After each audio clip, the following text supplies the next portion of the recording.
Hey everyone, my name is Eino Joas, and welcome to my talk titled Clash of Clans Bigger, Better Battle Pass. Title actually encapsulates the whole talk, so in essence this talk is about how we made Clash of Clans bigger, better, and added a battle pass. Before we get into the meat of the talk, let's give a brief introduction to Clash of Clans. So Clash of Clans is an build and battle game that came out in 2012.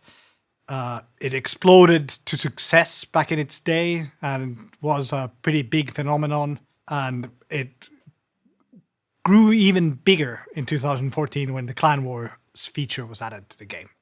What do you do in Clash of Clans? Well, you build and you battle.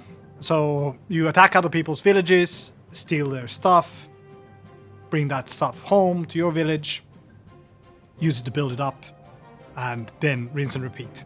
There's a strong social aspect to Clash of Clans, so you can also establish clans with your friends and then build those clans up, take them into wars, fight against other clans, and do other stuff together. The village is really at the heart of the game, so it's something that you start with, it's something that sticks with you the whole game.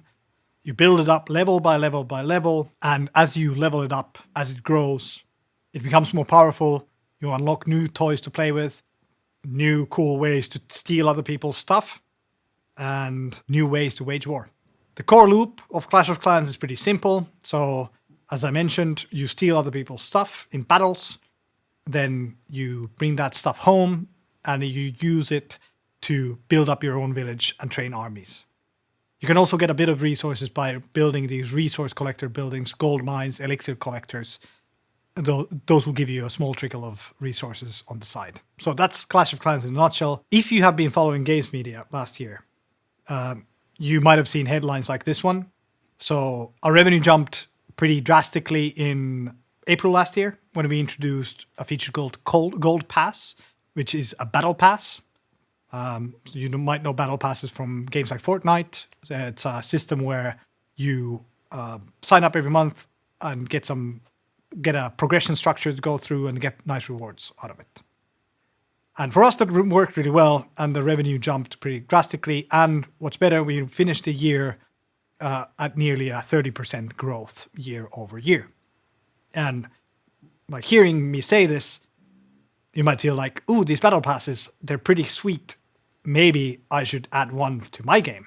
And you might be right. Maybe you should. But then on the other hand, it might be a terrible idea. And it really, we think, depends on where your game is at and what it needs. That sort of brings me to the bigger journey of this talk. So, touches on the Battle Pass, and it is a big part of our success last year, but it's not the only thing that this talk is about. This talk is about the journey over the past 2 years of the things that we did to actually make the Battle Pass succeed. How we see it is that we worked on the foundations of the game, fixed some fundamental problems that we had, that if we had left them alone and just did our Gold Pass feature, it wouldn't have succeeded as well. And to give you an analogy of the Infinity Gauntlet, this baby doesn't work on its own. It needs all of the stones to work. Gold Pass was just one of the stones, and the other things that we did were the rest. And once we did the Gold Pass, that was the moment where everything blew up. Given this context, I would actually go as far as to make a bold claim, which is that if we had done Gold Pass 2 years ago, without working on the fundamentals, it wouldn't have been a big success. In this talk, I will take you on a journey through those 2 years and show you what we did, why we did it, and why it actually supported the Gold Pass in bringing us great results. So you might be thinking, who am I to make this claim? Well, my name is Eino.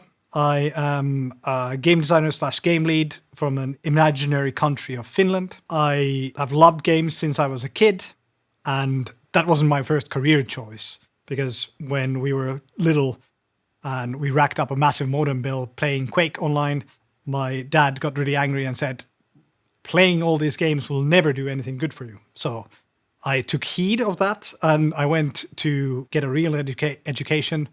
I studied in Helsinki School of Economics, majored in economics, and started getting really afraid of working in a consultancy or a bank or an insurance company towards the end of my studies.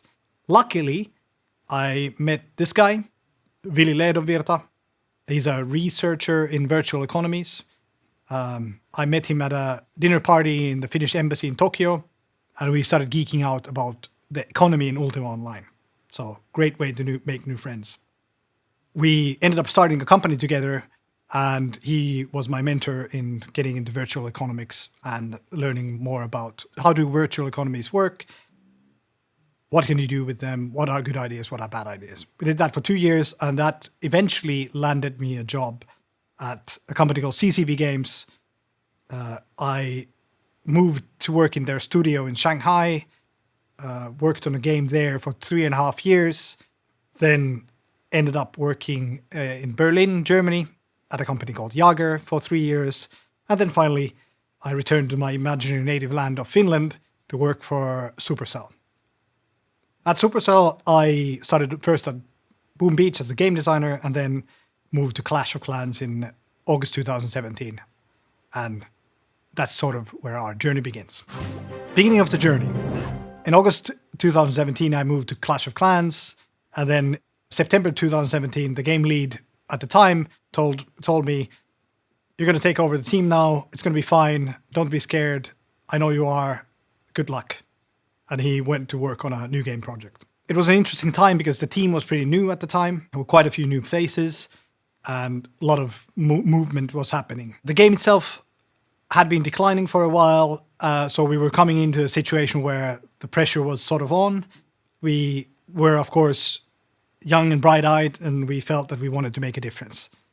Since we were a new team, and since we felt that we needed to do something, or otherwise the game would probably continue declining, it felt like a good opportunity to reassess how the game was doing 5 years in. So the game was 5 years old at this time. So, how was the game doing in 2017? A small preamble. Old games develop old game problems. And Clash had been live for 5 years at this point. And there had been a lot of content added, a lot of new things happening. And we were starting to see problems, or it was apparent at this point that there were some problems in the foundations of the game. And systems that were great, had been working very well until now, were sort of falling apart. And when we started looking at the problems, the first one that was very obvious, and we talked a lot about it at the time, was the exponential economy. So how the Clash economy works is, as you level up your village, things get more expensive. And they get more expensive in an exponential way. Now, this works great in the beginning of the game because the costs are low, but as you get to the end game, the progression can slow to a crawl, and that gets really tedious, and it might make you want to stop playing. So, quite a big problem. The next problem we had was that our top-level players had absolutely nothing to do. And the reason was that it had been over 2 years since we had released Town Hall 11. And while we had done some content drops along the way, those were immediately burned through by the most dedicated players. And they were back at square one, maxed out, nothing to do. And this was concerning because these guys were our most active and most loyal players. If they didn't have anything to do, there was a high chance that they would start churning out. The third problem was that there was something weird going on in the mid-levels. So we were seeing that on Town Hall levels 9 and 10, a lot of people were actually not upgrading. They were getting to a maxed out state, but then they were stopping there. And that was really problematic because from our perspective, if people are not progressing, they don't want anything. And it's really hard for us then to provide them with cool stuff to do. If they don't want to move, things are tough for us. When we investigated this, it turned out that the clan war system that we had done was actually putting some social barriers in the way of upgrading. And we needed to do something to those barriers. So the last problem we identified was that our conversion was not great. It wasn't super bad, but it wasn't great. And we felt that maybe we needed to do something about it. And the way we generally think about tackling problems at Supercell is retention always trumps monetization. So the logic for that is if you have retention, you can always figure out monetization. If you don't have retention, well, monetization doesn't really matter. At the end of 2017, we decided to break the exponential economy. And just to give you a little briefer on what the exponential economy means in practice. So in Clash of Clans, the basic components are essentially resources and time. And resources, gold, elixir, dark elixir, those you get from playing the game, stealing people's stuff. Time is just something that exists. Everyone has the same amount. Gems you can buy with money, and you can use gems to either get more resources or get some more, keep some time. Then the things you spend these on, well, you spend them on upgrading, training armies, whatnot. In the early game, this is all good and fair. The sources and sinks are fairly balanced, and you get a nice cadence of upgrades. You earn some resources as you raid people's villages. You bring those back. You start some upgrades. You can get several upgrades done in a day, and the durations of the upgrades last from minutes to hours. The problems start happening when you get to the late game. That's where the exponential economy kicks in. What this means in practice is that the sinks start outpacing the sources big time. Suddenly, to start a single upgrade, you actually need to instead of raiding one village, you need to raid 20 villages. And instead of an upgrade taking 8 hours, it can take 8 days. And naturally, this will cause some frustration. To give you a concrete example, if you take a level 7 cannon, upgrade it to level 8, it will cost 200,000 gold and take 24 hours. That's like early mid-game level, so it's still pretty good. 200,000 is something that you can get maybe in 2 attacks, so not too painful, pretty okay. Now, if you take the max level cannon, which is level 14, you upgrade from 13 to 14, it will take you 7.5 million and 192 hours, which is equal to 8 days. And this is quite painful already. So we decided to make this better. The first thing we did was we increased the income. We found multiple places where we could inject some resources into the system and make it a little bit easier for people to start upgrades. In a similar vein, we cut the upgrade times and cost, so working the other side of the equation, and we cut pretty drastically up to 80% of the costs around town hall levels 4 to 10. Different amounts in different levels. But to really solve this problem, we figured that we need something new also that lets us deal with the problem in the future. These kind of tweaking the economy is nice, but it didn't really solve the fundamental problem. And we needed something for that. And that thing that we added was called magic items. And what magic items do is that they give you guaranteed results. So one magic item always has the same result. It has the same effect. And if you use the example I gave previously, upgrading level 7 cannon to level 8, and we use a magic item that gives you a time skip, it costs 200,000 gold, it takes 24 hours to build. But if you use one of these magic items that we just added, instead of spending 24 hours, you can just spend 1 book of building and it skips the timer. And then to the second example of the max level cannon, costs 7.5 million and 192 hours, 8 days. Instead of spending that or waiting that, you can just spend 1 book of building to skip the whole timer. It doesn't matter how long the timer is, 1 book of building will always skip it. So the result is always guaranteed. And no matter where you are on the town hall levels, you can always use one of these to finish an upgrade immediately.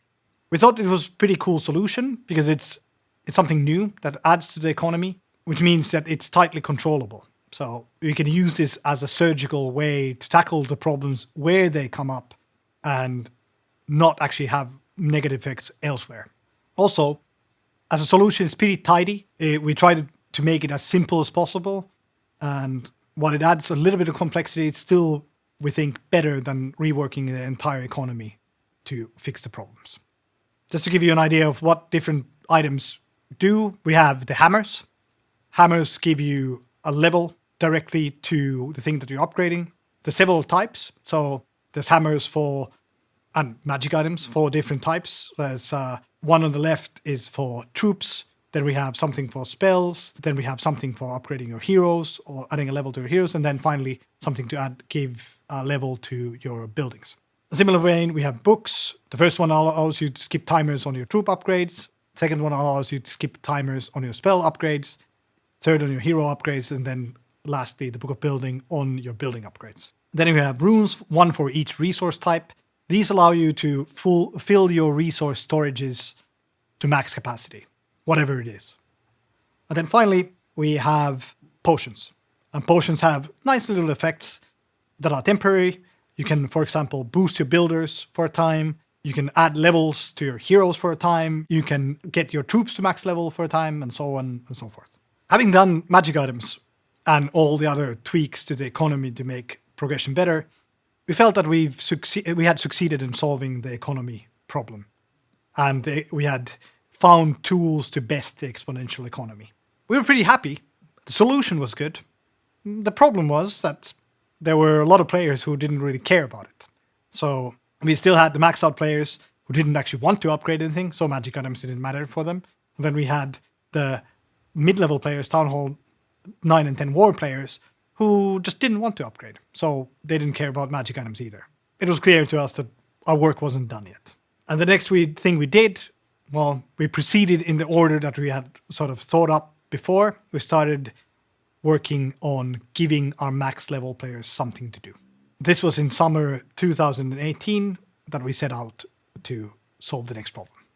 So the problem for these max level players was that it had been so long since the release of Town Hall 11. It had been 2 years. And these guys, being the most active, the most loyal players that we had, they had been playing the game actively all the while since.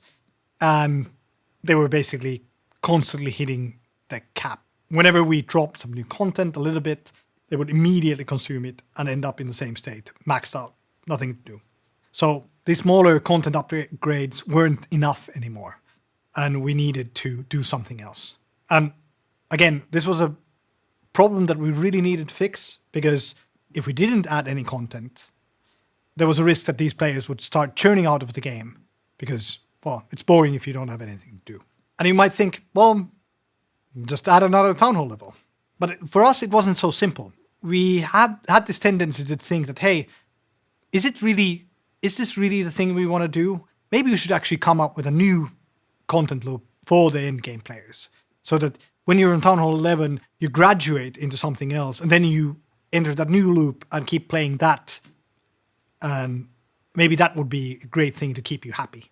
The reason sort of we thought about this way was that we have a pretty small team and we don't have a lot of capacity for making content. There's reasons why we have small teams. I'll explain it towards the end of the presentation, but that wasn't something we wanted to compromise. So we always tend to look for solutions that scale nicely and allow us to stay small and do things in a smart way. Coming from this angle, we were thinking about this as a challenge, like, hey, maybe we can actually get really smart here and come up with something for the end game players that will keep them excited forever, and it's going to be great for us. But in the end, when we thought about it more, it ended up being a really stupid idea. The way we kind of concluded was that if we really wanted to pull this off, we would need to create something that would be more compelling or as compelling as the core game of Clash is. So we would have to, in essence, we would have to build a game that is as good or better than Clash of Clans. And not only that, we would have to have that game speak and win the hearts of the players who love Clash of Clans. Once we realized this, we just kind of concluded that, hey, let's stop searching for a silver bullet. Let's just give the players what they signed up for and what they expect. That meant doing another Town Hall level. That said, we felt that whatever we do, the bar can't be low. And we needed to do a really good job with this update, with this Town Hall level. It needed to be something that really delights players and really makes them want to upgrade. And we felt that we really needed to hit that level of quality with it. As you might know, the thing that we did was Town Hall 12. So to achieve this sort of delightful upgrade level that gets people really excited and makes them want to upgrade, we decided to tackle it by adding novel, exciting gameplay. And we did 3 things with this update. We added the Town Hall that fights back. So first time ever, Town Hall was weaponized. If you poke it violently, it gets angry. It will shoot back. It will try to destroy your army. Then we added Electro Dragons, which are super powerful and super slow. And then finally, we figured that Clan Castle is pretty boring because it always deploys on the side of the village. Maybe we could spice that up by delivering it in the middle of the village. And we did that with siege machines. So siege machines are a new way of attacking. You put your Clan Castle troops inside the siege machine, and then the siege machine will deliver the troops in various ways to the enemy village. There was a slight social prestige element to the siege machines as well. So siege machines are something that you can donate downwards to your clan mates. This twist was nice because it made it also a nice thing for your clan for you to upgrade to Town Hall 12.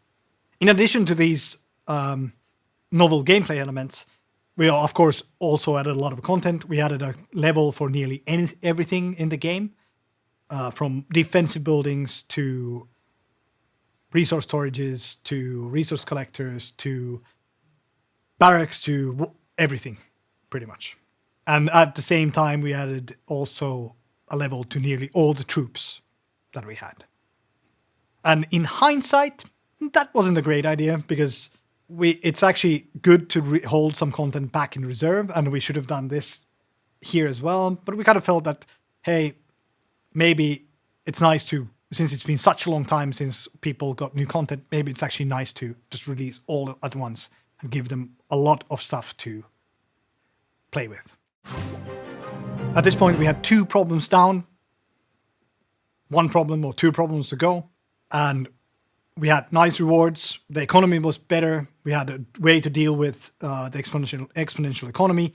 We had fresh things to do with Town Hall 12, lots of new gameplay content for the max level players, and it felt like a good time to shift our attention to the lower levels, namely the war players stuck on Town Hall levels 9 and 10. We decided to start working on this problem next. And this was at the end of 2018, where we decided, let's get everyone to progress. As I've been mentioning a couple of times, the problem with people not wanting to upgrade had its roots in clan wars. And before we dive into the reasons, let's give you a refresher of what clan wars is. Clash is a game where you're upgrading by day and you're being social by night. And it's called Clash of Clans. And until April 2014, well, there were clans, but there wasn't a lot of clashing between the clans. And then Clan Wars came along. And that with Clan Wars, social gameplay, social PvP arrived on the scene. And suddenly you had clan versus clan play. You could basically take your clan, take it into a war with another clan, just at a press of a button. Very easy feature to access. And the matchmaking was geared up so that it was very casual. So matches that you were getting would be always equivalent. So if I have a Town Hall 11, then the opponent would have a Town Hall 11. Or if we have 5 Town Hall 11s, then the opponent would have 5. If we have Town Hall 9s, 5 of them, opponent would have 5 Town Hall 9s. So always seeking to make matches really fair. The feature turned out to be massively popular. There had been a total need, a hole in people's game to just play with other people and fight against other clans. And when Clan Wars came along, it supercharged everything and it made the game rise to new heights. So, a couple of years into Clan Wars, we started seeing some problems rise up. The first one was that people who were really good and really serious about Clan Wars had started to figure out how the matchmaking algorithm really worked. And this allowed them to build their villages in a way that made them look fair to the matchmaking algorithm, but in reality was not fair. And since this was the case, they would actually end up winning more often, getting matches that were biased for them to win, and they would win more often, causing a really bad experience for the other side. Another problem was that there wasn't really good incentive socially for people to upgrade.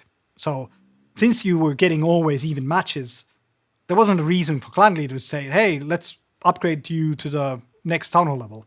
There wasn't really a reason. If you upgraded your town hall level, let's say you went from 9 to 10, your opponent would go from 9 to 10. So it's a zero-sum game. And in fact, the best strategy was that you would upgrade to the max of a level and then stay there, because that would give you likely a worse opponent in the matchmaking. Finally, even with everything, all this, another problem in the system was that there wasn't really an end game. So you were fighting these wars over and over again, but to what end? In this system, you could never figure out who's actually the best clan in the world. And some people started tracking the win streaks, but it didn't really satisfy anyone because the top win streak clans would actually never meet in the game. So we decided to think, what do we do about this? From our side, what we felt that we needed village strength to matter. So to get people moving from 9 to 10 to 11 to 12, we needed your village strength to matter for these competitive players who really cared about winning. Currently, they didn't, because whenever they upgraded, they got equal opponents or even screwed up their chances of winning. So we needed to fix that. Another thing we needed to fix is we needed real competition. We needed really people to be, these ultra-competitive people, they needed to be able to show who's actually the best. Again, when we thought about it, we started from thinking, should we rework the existing system? And you could argue that you could do it, but when we thought about it, it didn't seem really like a good idea. Namely because we had a lot of people who had invested immense time to this and mastering the system and getting really good at it. And we felt that if we would change the existing system, we would take something crucial away from those players. And we didn't want to do that disservice to them. The breakthrough happened when we realized that, hey, what if instead of fixing the existing system, what if we add a competitive endgame layer on top of it? That actually worked as an idea wonderfully well. At the same time, we felt that we could boost the economy. So we had solved a lot of problems, but the game was still a bit stingy in the end game at some points. And we felt that actually adding something new would actually give us a good opportunity to give even more. Then, most importantly, if we added something new, we could make sure that it actually worked in a way that would allow us to find out who's actually the best clan in the world. And the feature that we did was called Clan War Leagues. So Clan War Leagues is a totally new clan system of clan wars. It uses the same basic structure, but it's run totally differently. So normal clan wars, you can sign up every 2 days. Here, you can sign up once per month. So at the beginning of the month, there's an opportunity to sign up for Clan War Leagues. If you take that, you get matched with 7 other clans for 7 wars for 1 week. And sort of what we did with the matchmaking is we fixed it by not having any matchmaking. Clan War Leagues works in a league structure where you get seeded into the league structure based on your strength. But after that, it's free for all. All your opponents are just randomly picked from the same league. And then once you start, it's all about how good you are and how strong your villages are. So if you do well against your opponents in your bracket, you get promoted. If you do badly, you get demoted. And again, it's a combination now of skill and strength that will take you higher. So there's 18 leagues in total. And if you make it to the very top, so the top league is Champion 1. If you make it there and you make it to the top of the leaderboard for Champion 1, you kind of get invited to our offline qualifiers for Clash of Clans World Championship. The cool thing about this is that you don't actually need to care about esports to make it here. It's okay not to even know about them. All you need to do is play your game, be excited, upgrade your village, be really good, And if you do that, you have a chance of ending up in the World Championships. Rewards get better as you go higher, so there's always a reason to push higher. The rewards that you get are mostly feeding into progress. So you get magic items, you get resources, and you get exclusive cosmetics if you participate in Clan War Leagues. When it came to the cadence of Clan War Leagues, we wanted to sort of set people on a nice cycle, give them some structure into their game. So Clan War Leagues is run at the beginning of every month, and then you get nice rewards from it that help you upgrade your village and get stronger, and then you can be stronger for the next round of Clan War Leagues. So, by this point, we had worked for a year. We had tackled several foundation level issues. We had fixed the exponential economy by speeding up progress and adding magic items. We had done Town Hall 12, added content for our endgame players, and made them have stuff to do again. And finally, we had fixed the incentives for upgrading for Town Hall level 9 and 10 players, or remove the social barriers for it. And then, so at this point, we were looking at the fourth problem, and we went like, maybe we could actually do this now. And this is where Gold Pass enters the scene. Clash of Clans just got more challenging. Introducing Season Challenges. Test your mettle with daily and weekly tasks. Battle your way through multiple challenges at the same time. Earn challenge points to advance down the rewards road and unlock up to 30 tiers of awesome prizes. Season Bank is the new resource storage that lets you double your winnings with every raid. Unlock Gold Pass each season to earn a bigger bank, amazing boosts, and exclusive hero skins. The road awaits you, Chief. When we started thinking about how to fix the conversion problem, we didn't actually start with Gold Pass in mind, or Battle Pass.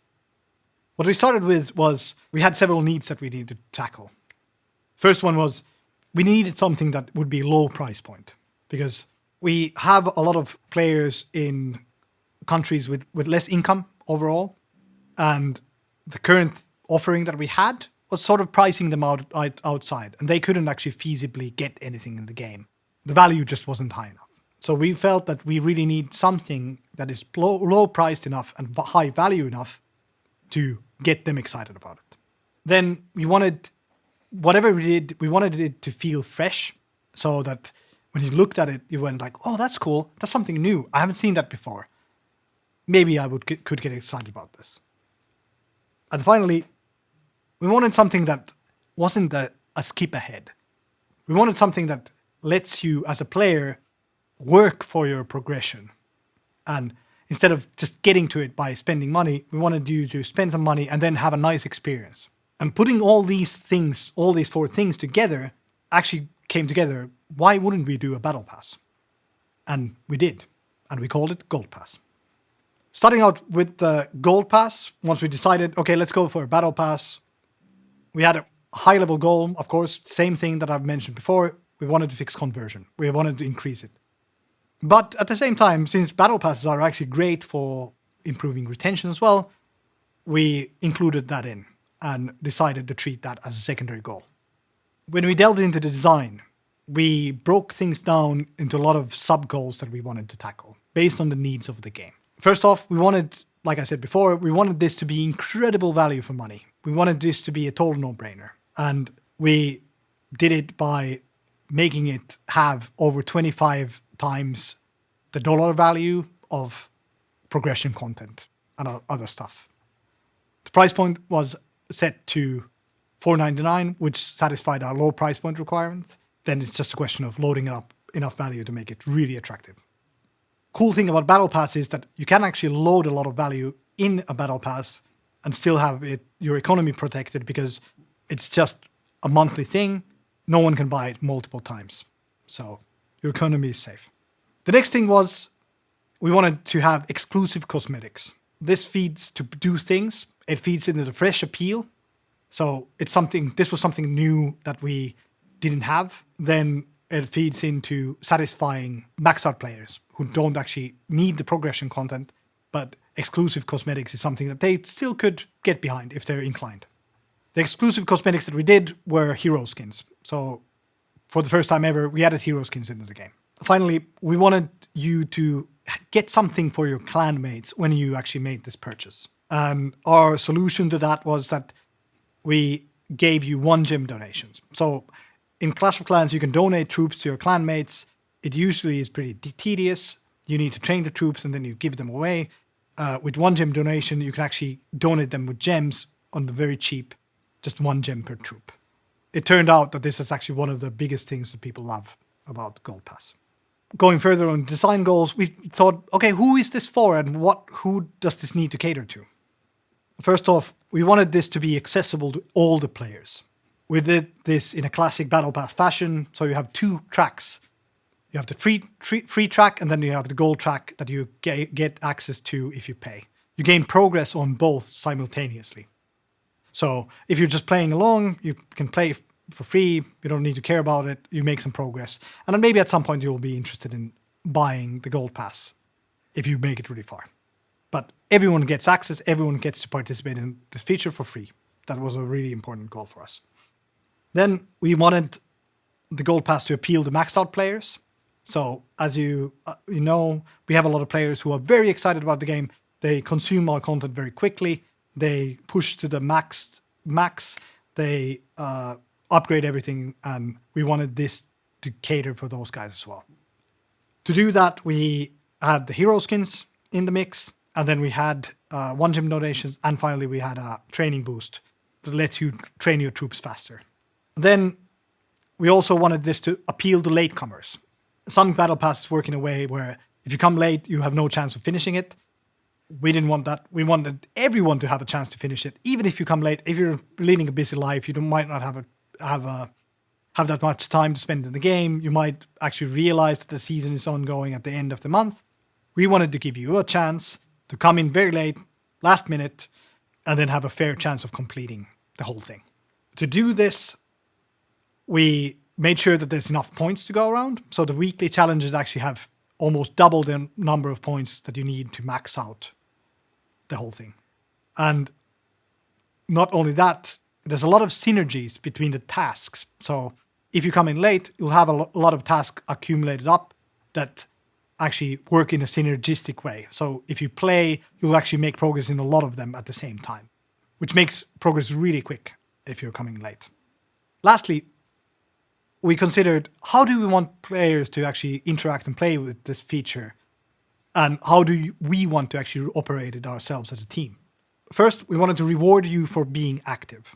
We wanted you to get value from coming back on a regular cadence. And to do that, we have daily challenges and weekly challenges. Daily challenges refresh every day, so it's good if you come in every day. That lets you make a nice chunk of progress during the course of the month. And then weekly challenges unlock on a weekly cadence. They have a lot of points in them. And if you are very active, it means that you can't finish the whole thing in the first week. You actually need to come back in the subsequent weeks to be able to reach the top.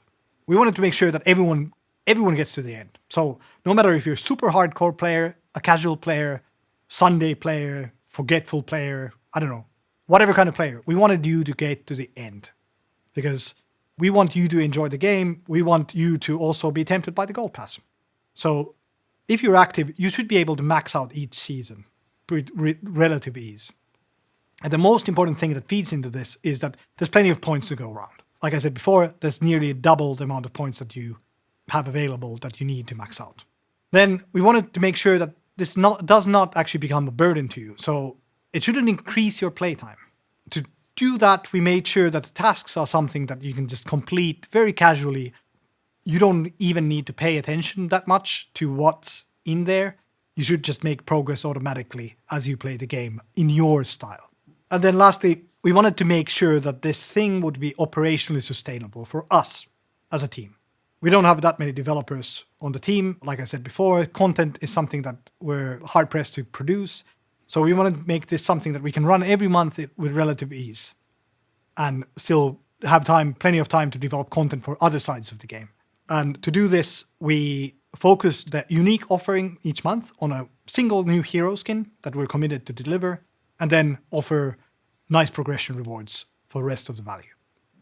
Then finally, we had a couple of other things that we wanted to get done that we didn't, and these are still work in progress, might show up at some point, might not. We wanted you to get benefits from being a loyal customer. For example, if you have bought the Gold Pass 3 times, we wanted to give you a small perk for that. And then we wanted to give you even more benefits towards your clan. And we had some nice ideas. Maybe we'll work on them at some point, maybe we won't. But we would love to. Let's see if we have the time. And so, Gold Pass sliding into place, we had our final thing, and that made everything blow up. So, let's talk a little bit about the results. Starting off with the exponential economy and making progression more fun again. This is a distribution of our players by Town Hall. The dark blue bar is Town Hall levels 11 and up. Light blue is Town Hall levels 9 and 10. And then the lightest blue is Town Hall levels 1 to 8. Early days, when we started on this journey, or in 2018 in June, when we released Town Hall 12, we had 12% of players on Town Hall 11. So a pretty exclusive club, not a lot of people percentage-wise there, and it's an obvious sign that it's actually pretty hard to get there. And then by the end of our journey in December 2019, when we released Town Hall 13, the picture was very different. We had 35% of our players on Town Hall level 11 and up, and overall the distribution was pretty even. So we were in a much better state in terms of having players progressing at an even speed across different levels. As a small caveat, our monthly active users have been fairly stable throughout this period of time. So this really just represents the changing composition in our player base and where people are at the game. Next, just to talk about a little bit about the importance of content and releases like Town Hall 12 and Town Hall 13. This is some evidence from the Town Hall 13 launch at the end of last year, looking at 30 days before and 30 days after the release. The first learning from this is that players are really excited for fresh content in Clash of Clans. And we saw the population on Town Hall 12 and up grow by 17% after the release of Town Hall 13. So what this essentially means is that we saw people from Town Hall 11 actually upgrading to Town Hall 12 just because we released new content. So much that it caused the total population to grow 17%, which is really cool. Another thing is that it's pretty obvious that whenever we release content, people get excited also to spend some money. And we saw the unique pairs increase by 10% when we released Town Hall 13. And finally, we saw our revenue react very positively to new content, namely because it had been already 1.5 years since the release of Town Hall 12, and we expect that a lot of people had already reached the end state. But in any case, we saw a revenue increase of 75% when we released Town Hall 13. Let's talk a little bit about the impact of the Gold Pass. And of course, like I showed you the news articles about revenue in the beginning, but that's not, from our perspective, that's not the coolest thing. The coolest thing is that we actually have way more payers than before. So much actually that there's 4 times as many as before. And what's even cooler is that 70% of our Gold Pass players actually come back every month. So on average, if you bought the Gold Pass 1 month, there's a 70% chance that you'll return and buy again in the next month. Finally, perhaps most importantly, let's see what happened to the conversion problem that we had. And this slide shows you the monthly unique pairs in the game. And you can see the light blue bars reach up all the way to 2018, March 2018. And then from there on start the darker blue bars at the start of the release of the Gold Pass. And as you can see, there's a lot more monthly unique pairs. And what's even cooler is the Gold Pass actually impacted our economy in a way that we have more pairs and everyone's paying less. We succeeded in broadening our player base, making the game more healthy, giving a price point that more people are comfortable paying. So to end this presentation, I'm going to go through some lessons we picked up along the way. And before I get to that, a couple of caveats that I think are good to mention, because we do things in a special way. First is that Clash is an 8-year-old free-to-play game. It's a pretty venerable age for a game, pretty venerable age for a free-to-play game.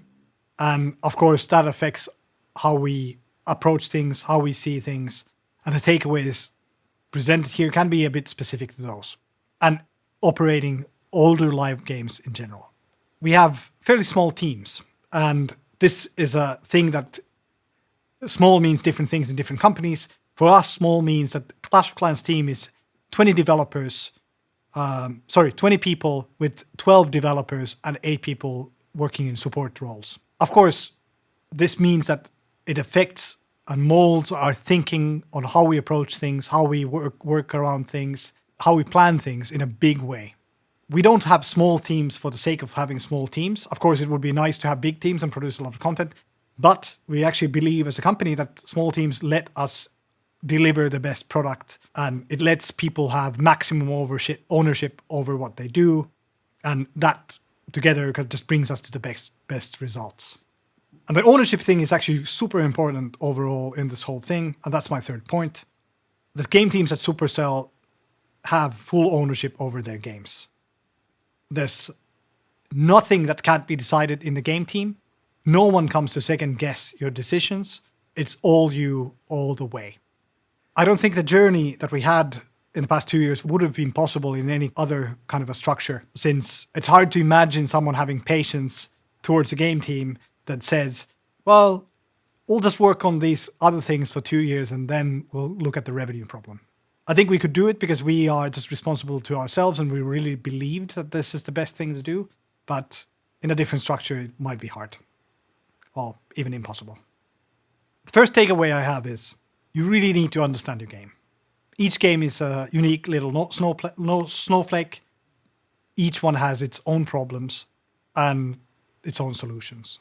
And if you go full circle from the bold claim, I think Battle Pass or Gold Pass wouldn't have been a success 2 years ago, because if we didn't understand the fundamental problems that we had in the game, we would have done Gold Pass and have it land in a ground that just simply isn't fertile or a game that's not ready for it. If we didn't have the magic items, we wouldn't have rewards for the Gold Pass. If we didn't have content for the maxed out players, Gold Pass wouldn't be interesting to them. If we didn't remove the barriers to upgrading for Town Hall 9s and 10s, they wouldn't care about the progression rewards in the Gold Pass. So I truly believe that the Gold Pass wouldn't have been a success if we had done it 2 years ago. Our process for understanding the game starts with feedback. And we think that you should take all the feedback you can get. Be a sponge for feedback.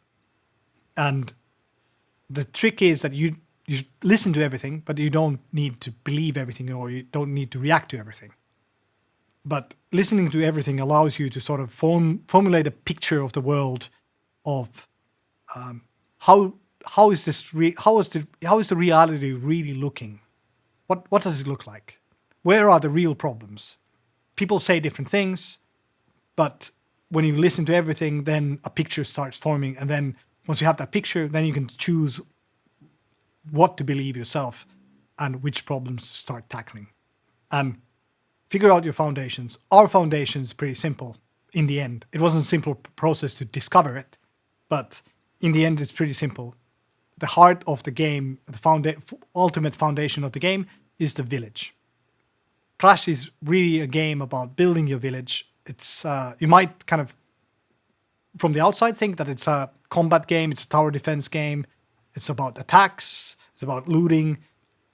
It is, but it's really, deep down, it's about the journey of upgrading your village, making that grow, investing in that over time. It's the one thing that people start with. It's the one thing that people stick with the game for. Sort of, we had this process where we were thinking about, okay, so should we come up with a different thing for endgame players? Should we invent a new thing? And try to kind of find the silver bullet that solves all our problems and adds this new exciting thing that endgame players will play over and over again. And it wasn't a good idea in the end. So my advice would be, don't be like us, be like you, be smarter, don't search for silver bullets, just double down on what makes your game special and what is valuable in your game, and then find the right solutions to that. And Battle Pass itself, it can be a solution for your game as well, but it might not also be.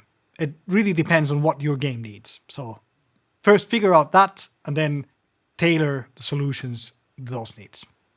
Second takeaway is be generous. Be generous with the players, give them a fun experience, make them have a fun time. In Clash, make them have progress, make them get to the last levels, make their life enjoyable. And what we found in the process of the journey is that when we were generous, we got more back from the players ourselves. We believe that fun time and having a good time, just enjoyable experiences, they also make you more excited, they make you more willing to spend on stuff. I think some developers would argue that, hey, if your economy is too loose, then people won't have to pay anything for anything and they will get everything for free, and it's not great. And that's not wrong, it's true. But then it's also true that if your economy is too stingy, you will also get people who play the game forever but never spend any money. That's not great either, because they'll reach the end of the content without actually spending anything. And there again, it makes sense from our perspective to search for the sweet spot and give people those great deals that let them spend a little bit and enjoy your content, and then both sides win. Battle passes, as such, can be a great tool to find that sweet spot because, like I said earlier, you can make it a great deal, immense value, but it's only once per month, so economy is still protected. So, my last point of the talk, last takeaway. It's always worth it to focus on the long term. And when we were working on the Gold Pass last year, our goal wasn't really to make the papers. Our goal was to fix a problem and provide a fun, delightful experience to our players. And that sort of needs to be the way you think about things, we think. So you always have your eyes on the horizon, you work on problems that matter, you keep chipping away, making the game better, making your players happier, making sure that your team is working well and everyone's happy working on the game. You need to, of course, know your fundamentals. You need to have a plan. You need to challenge yourselves. And sometimes the features that you have planned out don't work. That's okay. Be patient. You need longevity to actually make it this long. And 8 years might sound like a long time for a game to run. For us, we can sort of feel that it can be just the beginning. And rest assured, we have some very cool ideas already lined up for the rest of the year. So look forward to those. Thank you.